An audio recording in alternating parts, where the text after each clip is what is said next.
Well, good morning, ladies. Good morning. It's early. Yeah. So first, let me just say thank you for getting up this early. I was speaking to someone, and she indicated she drove all the way from Muncie. So what a blessing. Muncie, okay. And I woke up this morning and realized, yes, we really are in fall, and it is about to be winter. But that's okay, because we had a wonderful, wonderful summer. So I appreciate this opportunity this morning. I appreciate Mary giving me the opportunity to speak with you all ladies this morning. As indicated, my new title, Chief Peace Officer. So this morning we're going to talk a little bit about peace. But first, I'm a firm believer that you really can't share where you are today without looking back. So we have to reflect on where we come from. So I want to share a little bit with you all about where I've come from. So I'm going to take you back to 2005. I sat in my doctor's office at Northwestern University Hospital in Chicago, and I had my doctor say to me words I thought I would never hear. After going weeks and weeks of testing and undiagnosed symptoms and issues with my health, my doctor said this to me. She said, "April, you have two choices." She said, "I really think that your work is having a negative impact on your health and your body. So you have two choices. You can either find something else to do or manage significant health issues for the rest of your life." I was 35. So at 35 years old, I had worked myself to the point where my doctor told me I needed to find something else to do. So my initial response to her, I didn't say it out loud, but I said to myself, what exactly did she want me to do? I had a mortgage to pay.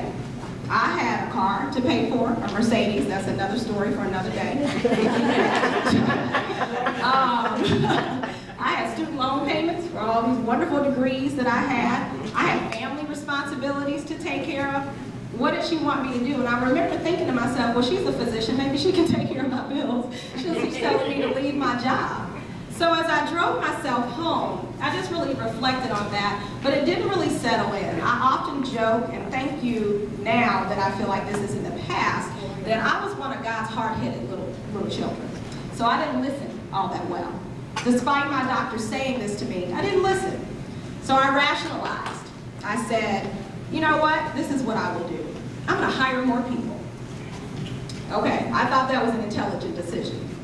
It was not. Say with me, not smart. Not smart. Not smart at all. I love the people that I support, but hiring more people, wow. So that's not necessarily, you know, as leaders, that's not necessarily the best answer, but I thought I could distribute my responsibilities and my work out to other people. So that's the story back to 2005. So I'm going to bring you from 2005 to date. And I openly admit this. My name is April Ervin. I am a recovering superwoman.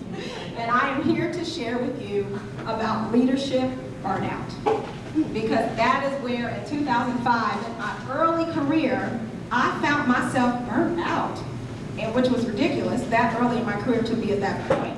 But as I talk to other leaders, other professionals, other women, I'm not unique. So we're all friends here. Let's be honest, has anybody in this room ever felt stressed out? Has anybody ever felt burnout? Has anyone ever felt like, man, you get to the end of the day and you're just exhausted? Yes. And so that is how I spent my early career. And so again, did not follow my doctor's guidance. You know, I'm hard-headed, slow, a little bit. And so I stayed at that job for another 2 years, and my health worsened. Things got more challenging for me, and even though I love the work that I did, I supported a nonprofit organization that trained principals for some of the most challenging schools across Chicago. It was mission-driven work, and I loved what I did. And I had come out of the private sector to go into education to make a difference. So I thought this was what I was called to do. I'm supposed to make a difference. And I'm supposed to stress myself out doing it. So, you know, things did get worse.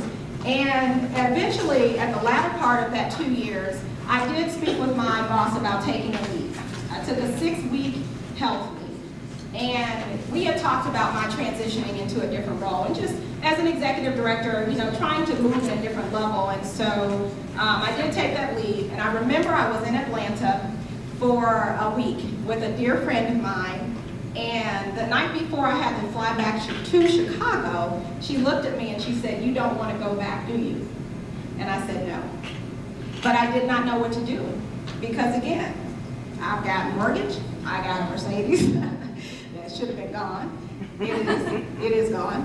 And all these responsibilities, but more importantly, I really did love what I did. And so even though I worked 7 days a week, I thought I was there to really make a difference in the lives of children.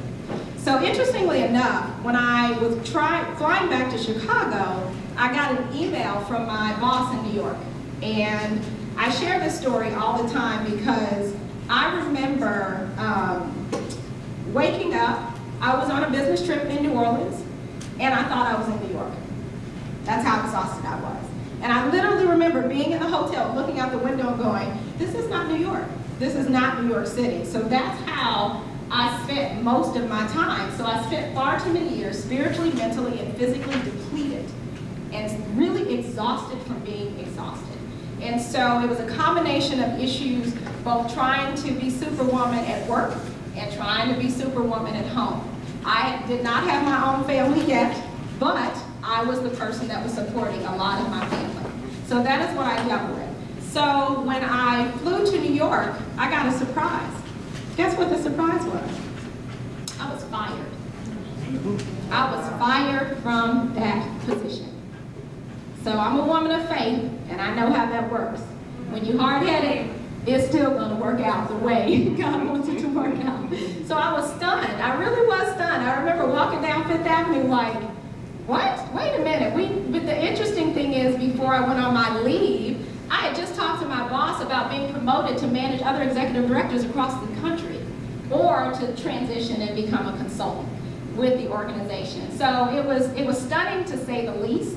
And then my ego kicked in. My ego kicked in. Do you know who I am? Don't you know who I am? I'm an executive director. I make $90,000 a year. At 35, that's pretty good.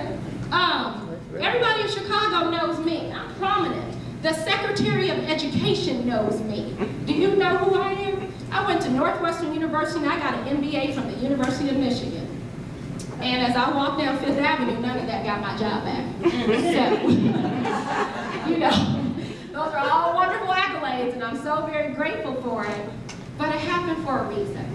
There was a reason, because I was not heeding the guidance that was being given to me. I feel like oftentimes pebbles get thrown in our head, and we get little messages, maybe you should change, maybe you should shift. And then for me, I felt like then a brick got laid in my head, and then it was a brick wall. So I had a brick wall laid on me.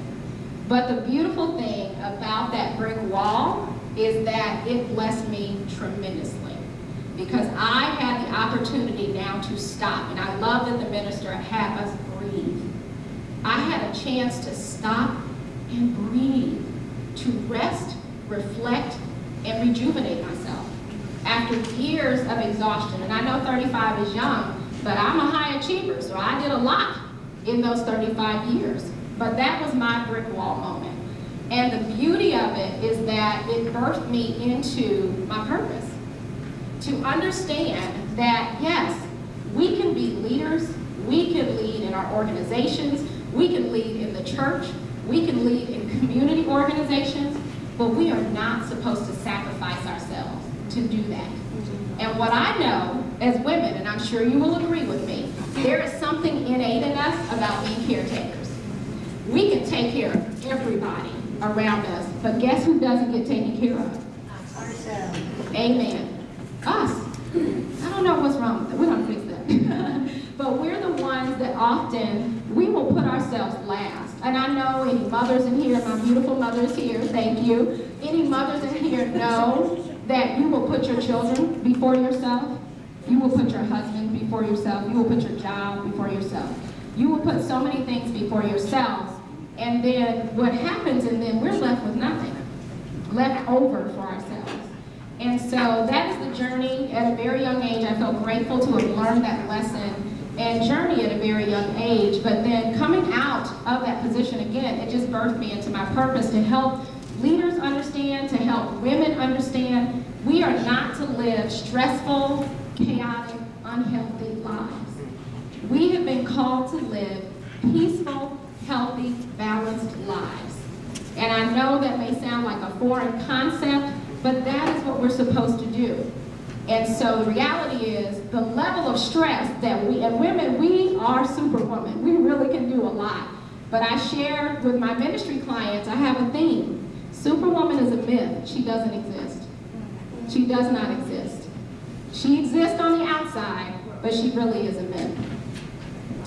So in my work, I often share about other women that have had their brick wall moment. I don't know, how many of you are familiar with here, Ariana Huffington? She was the founder and CEO of the Huffington Post. And yeah, she's on MSNBC now.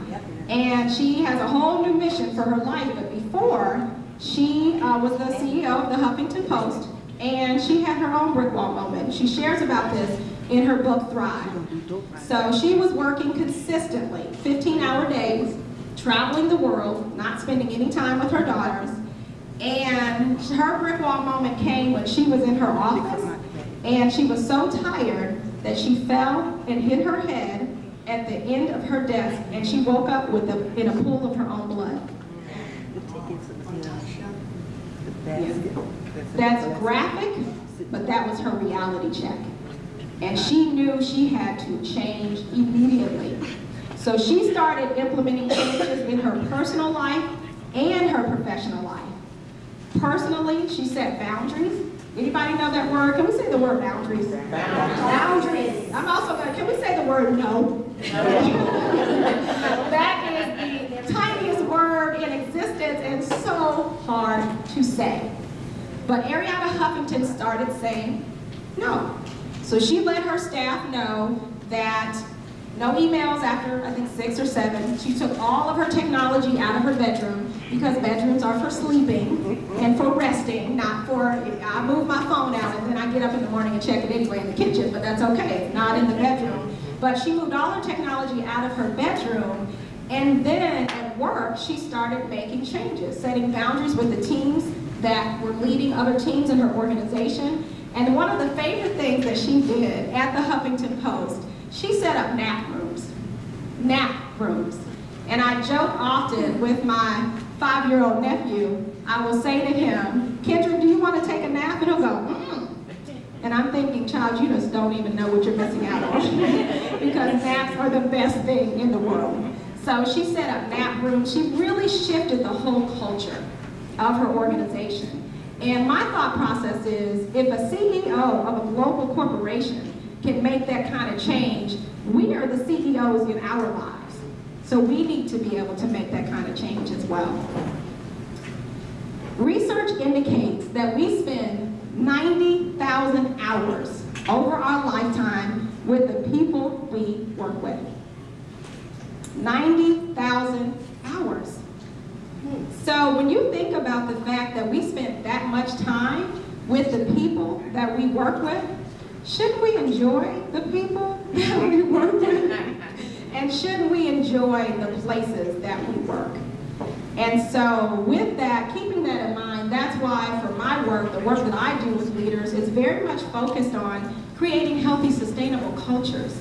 Because it was interesting, a young lady called me from Northwestern several weeks ago. She was a junior or senior, she was going to be graduating, calling for, a donation. Thank you, I'm sure I could give a donation. And she asked me a question. She said, I'm starting the interview process, and do you have any advice for me? And I said, yes, I do. I said, you sound like a very bright young lady, and I'm sure you could do any job that you get hired for. But I want you to do something. I want you to remember that when you are going on these interviews, you are interviewing them just as much as they are interviewing you. You want to find out as much as possible about the culture and environment you're going to be working within, and you want to find out as much as possible about who you are working for. And so I hope she took that advice at her young age to understand that, yes, when we go through the interview process and things that we're doing, it is much about them as it is about us. So when I saw that statistic, I tried to calculate that in my mind, but 90,000 hours over our lifetime that we spend at work and those that we work with. So just keeping that in mind and recognizing why it is so important, no matter what our title is, whether we are retired, whether we are in leadership positions, whatever role we have in our organizations, we have a responsibility to build up those organizations as well. And from my perspective, we're chief encouragement officers. Now, we talked about the fact that as women, we're caretakers. So I'm not asking you to try to solve everybody's problems at work or in your organization, but recognizing that we can be encouragers. Because a lot of times what I have found is that people struggle a great deal because they feel underappreciated in their work. And recognizing that as leaders, it is our responsibility to build up the people that we lead. And recognizing that it is not just about how much work can you get done for me today. So keeping that in mind. So, as Mary shared, I have recently finished my first book, which I'm very excited for. It is titled The Burnout Factor, 7 Strategies to Sustain Your Leadership in Your Life. And so in the book, I share 7 different strategies. So I'm not going to be able to share all 7 of them, but I do want to give you 3 of them. So number 1, make ending burnout a strategic priority. We strategize about everything. In organizations, we strategize. We have wonderful strategic plans that often sit up on a desk after they're completed and never looked at again, but we strategize. We write those plans down. This conference, we strategized about this conference. How can we make this a fruitful, productive conference? Who can we involve? All that is written down. We have to write the vision and make it plain. So when you think about saying to yourself, burnout, I'm not going to allow it in my life anymore, you have to have a strategy. And so for me personally, my first strategy is I let anyone know that I work with that my health comes before anything else. Nothing comes before my health because I'm extremely healthy now and I'm going to stay that way. And as Mary shared, I recently transitioned. I work for an organization that I absolutely love, the Center for Leadership Development, and really, really enjoyed that work. But the signs were coming to me again. And at this point in my career, if I even step my toe into burnout, I'm out. I'm not. No, I'm just kidding. I gave more than enough notice and worked very hard before I left. But I will not have it. I must not go backwards. So thinking about as leaders, whether you lead an organization, whether you lead in nonprofit, in the private sector, in government, in military, we have to be strategic in what we do. So number 2, stop expecting you or anyone else to have superhuman powers. So my friends and family know I feel like I have a 10-year-old little boy inside of me because I love superhero movies and I watch them all the time. I've seen all the Marvel comic movies. I've seen Black Panther about 10 times. I think I've seen Avengers Infinity War about 4. And I watched Wonder Woman and I thought that was me. So I think I have superhuman powers, but we don't. We're human. We're finite beings. We're human beings. And so what I have found in my work is that oftentimes our bosses expect us to have superhuman powers. And you know why they expect that? Because if we work 7 days a week, they'll expect us to work 7 days a week. If we respond to emails at 2 o'clock in the morning, hopefully nobody in here does that. I will tell a story about that. Well, they'll expect emails at 2 o'clock in the morning. I had a client several years ago who said to me she consistently sent emails at 2 o'clock in the morning to her team. And her team responded. And I said, first of all, we have a real problem that we definitely need to address. Secondly, I'm going to give you a strategy.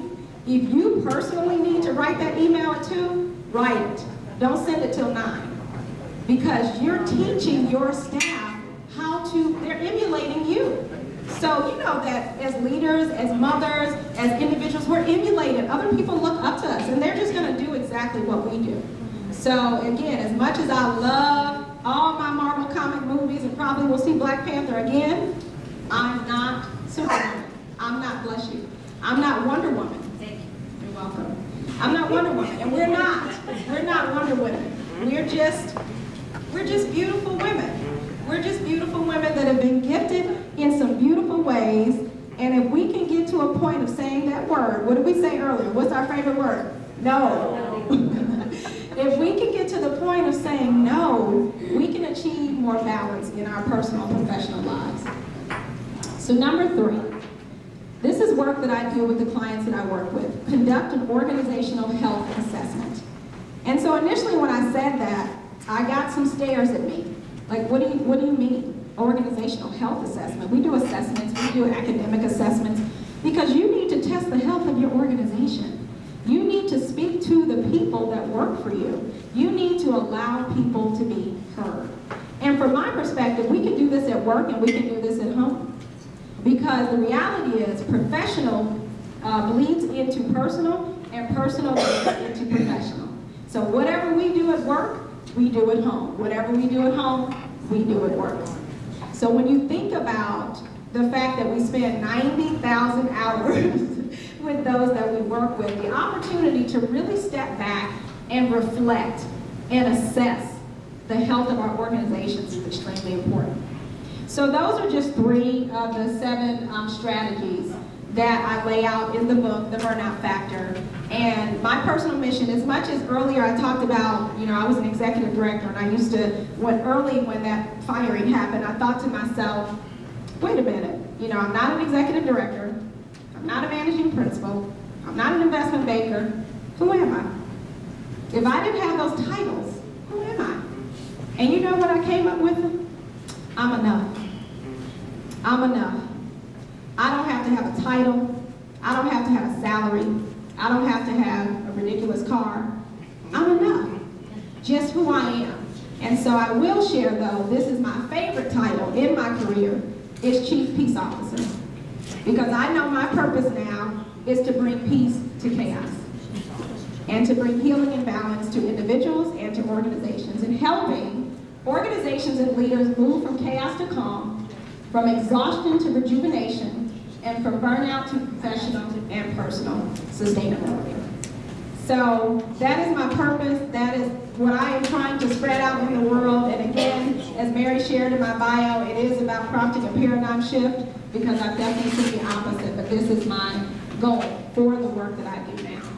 So as we look forward, I definitely, if there are opportunities within your organization, you as an individual, that I can share more with my experience, I would be more than happy to do that. I do have a vendor table out there with the copies of my book, and I do share in the book, because of my experience as a nonprofit and executive director in education, it is geared towards those individuals, but those lessons, those 7 lessons apply to anyone, no matter the profession, whether you're retired, whether you're currently working, whether you're in military or government or in the private sector. And it's interesting, my editor is in healthcare, and she said to me, April, I'm not in education, but I'm already implementing what you put in that book in the hospital. So it applies everywhere.